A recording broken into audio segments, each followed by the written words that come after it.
आज मैं अपने ईश्वर और गुरु जी से दोनों हाथ जोड़कर आज तक की गई सभी गलतियों के लिए, जो अनजाने में ही सही की गई होंगी, उनके लिए माफ़ी मांगता हूँ।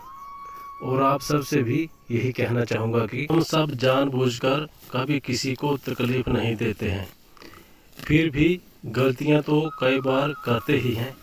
इसलिए जब भी हम किसी को दुख देते हैं तो उसका भुगतान हमें ही करना होता है। बस सही समय का पता नहीं होता है और भुगतान गलती से 100 गुना बड़ा होता है। और ये बात भी सच है कि गलती समय पर समझ कम ही आती है, जब आती है तो समय निकल चुका होता है। साथ ही कर्मों का हिसाब सबको किसी न किसी रूप में चुकाना ही पड़ता है। जब समझ आती है तो बहुत देर हो चुकी होती है और अपने घर बाहर दोनों जगह हम किसी न किसी रूप में गलतियां करते रहते हैं। अपने गुरूर में दूसरे की भावनाओं की कदर करना भूल जाते हैं। ये शुरुआत हम सबसे पहले अपने ही घर से शुरू करते हैं। हम अपने बड़े बुजुर्गों के साथ अच्छा व्यवहार नहीं करते, उनकी बातों को ना समझकर उन पर हमेशा चिल्लाते हैं, उनसे ऊंची आवाज़ में बात करते हैं, उनको बात बात पर जलील करते हैं, उनका ध्यान नहीं रखते, बस अपने जिम्मेदारी का बोझ समझकर घर में रखते हैं।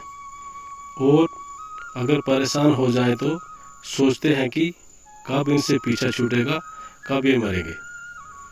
जब हम उनको दुख देते हैं तो सोचो कि उनके दिल पर क्या बीतती होगी।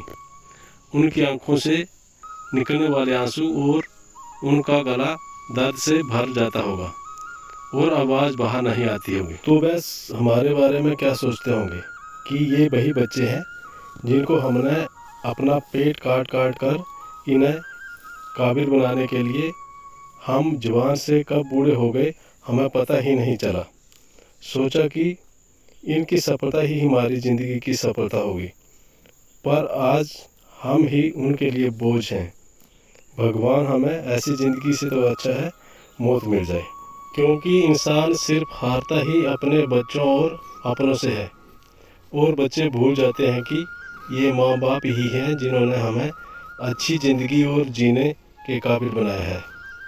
हम जितना प्यार अपने बच्चों से करते हैं, क्या उतना प्यार अपने बूढ़े माँ बाप को भी करते हैं?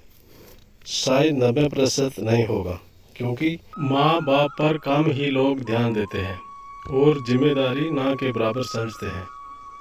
और अगर माँ बाप बीमार हो जाए तो बच्चों पर खास फर्क नहीं पड़ता है, बस एक जिम्मेदारी के साथ इलाज करते हैं और उसमें भी सोचते हैं कि कम पैसों में या मुफ्त में ही इनका इलाज हो जाए तो अच्छा है। और अगर अपनी औलाद बीमार हो जाए तो अच्छे से अच्छा डॉक्टर खोजने लगते हैं।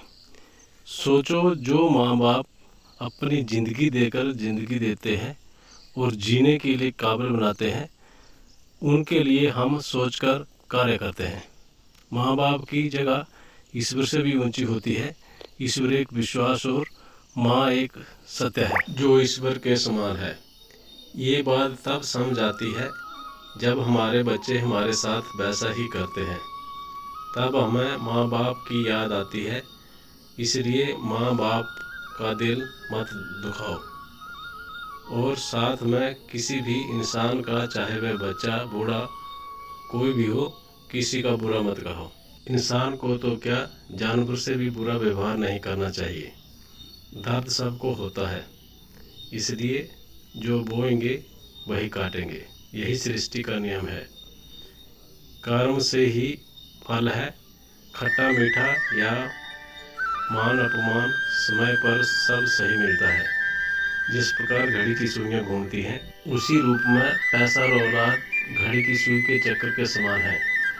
बात समझ देर से आती है, पर जिस दिन समझ आ जाए समझ लेनी चाहिए, क्योंकि कर्म का फल कर्म ही सही, पर कुछ तो मिलेगा।